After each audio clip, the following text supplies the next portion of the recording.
आइए दूसरे पाठक में मिलते हैं। भगवान श्री कृष्ण जी ने कहेगा, आइए हम जानते हैं।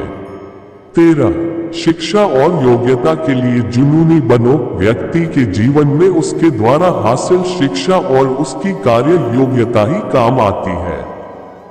दोनों के प्रति एकलव्य जैसा जुनून होना चाहिए, तभी वह हासिल होती है। अगर आप अपने काम के प्रति जुनूनी हैं तो कोई भी बाधा आपका रास्ता नहीं रोक सकती। 14 कर्मवान बनो। इंसान की जिंदगी जन्म और मौत के बीच की कड़ी भर है।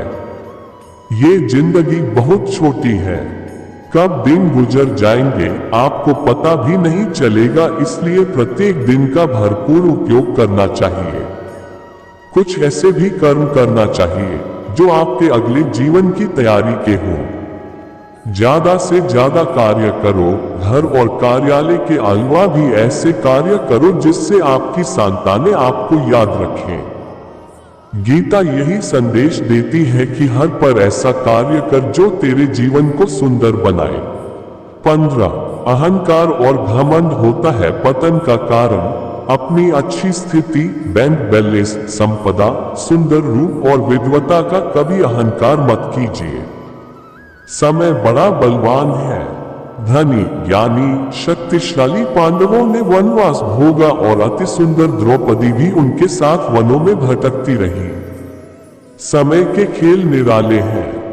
जिस अम्बा का जीवन भीष्म के कारण बर्बाद हो गया था, उसने शिखंडी के रूप में जन्म लेकर भीष्म से बदला लिया था।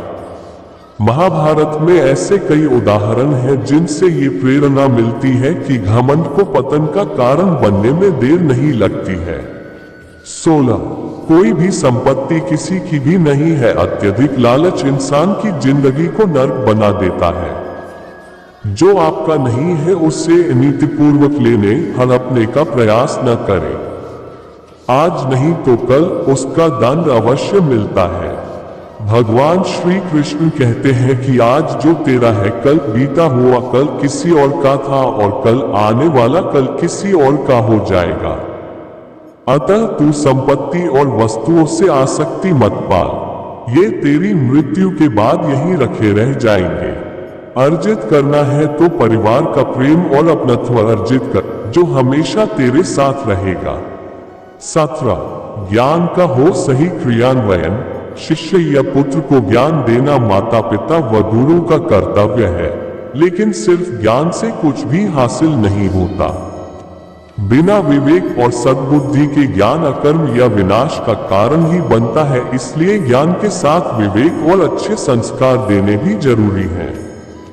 हमने ऐसे कई व्यक्ति देखे हैं जो है तो बड़े ज्ञानी लेकिन व्यक्तित्व से दब्बू या खब्बू हैं या किसी जंगल में धूनी रमाकर बैठे हैं। उनके ज्ञान से न तो परिवार का हित हो रहा है और न समाज का। ऐसे लोगों को कहते हैं अपने मियां मित्र, खुद लिखे और खुद ही बाँचे। 18 दंड का डर। जरूरी न्याय व्यवस्था वही कायम रख सकता है जो दंड को सही रूप में लागू करने की क्षमता रखता हो। ये चिंतन घातक है कि अपराध से घृणा करो, अपराधी से नहीं दुनिया भर की जेलों से। इसके उदाहरण प्रस्तुत किए जा सकते हैं कि जिन अपराधियों को सुधारने की दृष्टि से पुनर्वास कार्यक्रम चलाए गए, उन्होंने समाज में जाकर फिर से अपराध को अंजाम दिया है। अपराधी को हर हाल में दंड मिलना ही चाहिए। यदि उसे दंड नहीं मिलेगा तो समाज में और भी अपराधी पैदा होंगे और फिर इस तरह संपूर्ण समाज ही अपराधियों का समाज बन जाएगा। युधिष्ठिर के अहिंसा में उनके विश्वास को देखते हुए युद्ध के बाद भीष्म को उन्हें उपदेश देना पड़ा कि राजधर्म में हमेशा दंड की जरूरत होती है, क्योंकि प्रत्येक समाज में अपराधी तो होंगे ही। दंड न देना सबसे बड़ा अपराध होता है। 19 न्याय की रक्षा जरूरी। न्याय हमेशा उन लोगों के साथ होता है जो शक्तिशाली है या जो न्याय पाने के लिए प्राणपण से उत्सुक हैं। जिन्होंने अपने लिए न्याय मांगा है उनके साथ ईश्वर ने न्याय किया भी है। मांगोगे नहीं तो मिलेगा भी नहीं, ये प्रकृति का नियम है। गुरु द्रोणाचार्य ने कर्ण और एकलव्य के साथ जरूर अन्याय किया था, लेकिन आज दुनिया अर्जुन को सर्वश्रेष्ठ धनुर्धर नहीं मानती, क्योंकि कर्ण और एकलव्य ने हमेशा न्याय की मांग की और अंत में आज दुनिया उन्हें श्रेष्ठ धनुर्धर मानती है। महाभारत हमें सिखाती है कि न्याय की रक्षा करना कितना जरूरी है, लेकिन ये भी एक कटु सत्य है कि न्याय सिर्फ शक्तिशाली लोगों के साथ ही है। 20 छिपे हुए को जानने का ज्ञान जरूरी। ये जगत या व्यक्ति जैसा है वैसा कभी दिखाई नहीं देता, अर्थात लोग जैसे दिखते हैं वैसे होते नहीं, चाहे वह कोई भी हो। महाभारत का हर पात्र ऐसा ही है, रहस्यमय। छिपे हुए को जानना ही व्यक्ति का लक्ष्य होना चाहिए, क्योंकि ज्ञान ही व्यक्ति को बचाता है। भगवान श्री कृष्ण के ऐसे कई योद्धा थे जो छिपे हुए सत्य को जानते थे। 21 सफर करने में होती है बरकत। एक स्थान से दूसरे स्थान पर जाना या एक स्थान को छोड़कर दूसरे स्थान पर रहने से लाभ ही मिलता है। पांडवों को हस्तिनापुर छोड़कर 2 बार जंगल में रहना पड़ा और अंत में उनको जब खांडव प्रस्थ मिला तो वे वहां चले गए। इसी तरह भगवान श्री कृष्ण को भी कई बार मथुरा को छोड़कर जाना पड़ा और अंत में वे द्वारिका में बस गए थे। कई बार लोगों को व्यापार या नौकरी के लिए दूसरे शहर या देश में जाना होता है। 22 गोपनीयता और संयम जरूरी। जीवन हो या युद्ध, सभी जगह गोपनीयता का महत्व है। यदि आप भावना में बहकर किसी को अपने जीवन के राज बताते हैं या किसी व्यक्ति या समाज विशेष पर क्रोध या कटाक्ष करते हैं तो आप कमजोर माने जाएंगे। महाभारत में ऐसे कई मौके आए जबकि नायकों ने अपने राज ऐसे व्यक्ति के समक्ष खोल दिए जो राज जानने ही आया था, जिसके चलते ऐसे लोगों को मुंह की खानी पड़ी। दुर्योधन, भीष्म, बर्बरिक ऐसे उदाहरण हैं जिन्होंने अपनी कमजोरी और शक्ति का राज खोल दिया था। 23 चिंता, भय और अशांति है मृत्यु का द्वार। किसी भी प्रकार की चिंता करना, मन को अशांत रखना और व्यर्थ के भय को पालते रहने से मृत्यु आसपास ही मंडराने लगती है।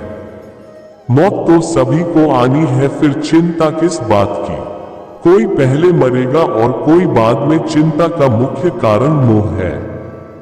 जेल खान, दवाखाना या पागल खाना वह व्यक्ति जाता है जिसने धर्म सम्मत या संयमित जीवन नहीं जिया, बहुत महत्वाकांक्षी है, या जिसने धन और शक्ति के आधार पर रिश्ते बना रखे हैं, या जिसे अपनी संपत्ति की सुरक्षा की चिंता है। महाभारत को पढ़ने से हमें यही शिक्षा मिलती है कि चिंता मुक्त जीवन सबसे बड़ी दौलत है।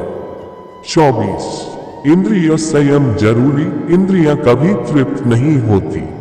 जो इंद्रियों के वश में है उसका पतन निश्चित है। बहुत से लोग आजकल किसी न किसी प्रकार की आदत या नशे के गुलाम हैं। ऐसे लोगों का धीरे धीरे क्षरण होता जाता है। इंद्रिय संयम आता है संकल्प से। महाभारत का हर पात्र संकल्प से बंधा हुआ है।